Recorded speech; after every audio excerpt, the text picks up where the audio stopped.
আহারে মায়া, গরুর প্রতি মায়া দেখাতে গিয়ে জীবন হারালো এক কৃষক। খবর নিয়ে জানা গেছে বাগেরহাটের ফকিরহাটে ট্রেনের নিচে কাটা পড়ে নিয়াম মিনা নামে এক কৃষকের জীবন শেষ হয়েছে।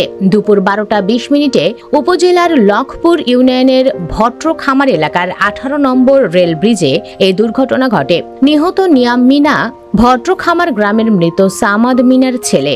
স্থানীয়রা জানান, দুপুরে নিয়াম মিনা মাঠ থেকে গরু নিয়ে বাড়ি ফিরছিলেন। পথিমধ্যে ভট্টখামার রেল ব্রিজ পার হওয়ার সময় বেনাপোল থেকে ছেড়ে আসা মোংলাগামী ট্রেনের নিচে কাটা পড়ে ঘটনাস্থলেই তার জীবন হারায়। স্থানীয়দের ভাষায় নিয়াম মিনা ছিলেন একজন সৎ ও পরিশ্রমী কৃষক। প্রতিদিনের মতো কাজ শেষে বাড়ি ফেরার পথে এই দুর্ঘটনা ঘটে। তার আকস্মিক মৃত্যুর খবরে এলাকায় শোকের ছায়া নেমে এসেছে। খবর পেয়ে ফকিরহাট মডেল থানা পুলিশ ও মোংলা রেল পুলিশ ঘটনাস্থলে পৌঁছে মরদেহ উদ্ধার করে। পরে প্রাথমিক সুরুথাল প্রতিবেদন শেষে মরদেহ পরিবারের কাছে হস্তান্তর করা হয়। এদিকে রাজধানীর মালিবাগ রেলগেট এলাকায় ট্রেনে কাটা পড়ে পা হারিয়েছেন মোহাম্মদ রাসেল নামের এক শ্রমিক। তার বাম পায়ের হাঁটুর নিচ থেকে বাকি অংশ বিচ্ছিন্ন হয়ে গেছে। 8:30টার দিকে এই ঘটনা ঘটলে তাকে গুরুতর আহত অবস্থায় 9টার দিকে উদ্ধার করে ঢাকা মেডিকেল কলেজ হাসপাতালের জরুরি বিভাগে নিয়ে আসা হয়। সেখানে তিনি বর্তমানে চিকিৎসাধীন রয়েছেন।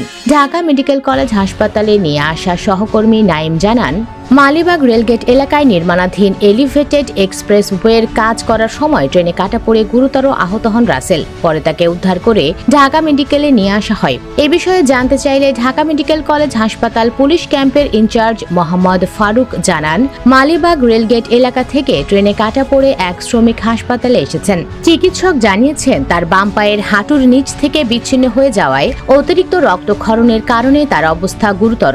তিনি বর্তমানে জরুরি বিভাগে চিকিৎসাধীন রয়েছেন বলেও জানান তিনি। প্রিয় ভিউয়ার্স, ট্রেন দুর্ঘটনা সাধারণত নিজের অসাবধানতার কারণেই হয়ে থাকে। ট্রেনের দুর্ঘটনা নিয়ে আপনার মন্তব্য জানিয়ে দিন কমেন্ট বক্সে। ভিডিওটি ভালো লাগলে লাইক ও শেয়ার করুন।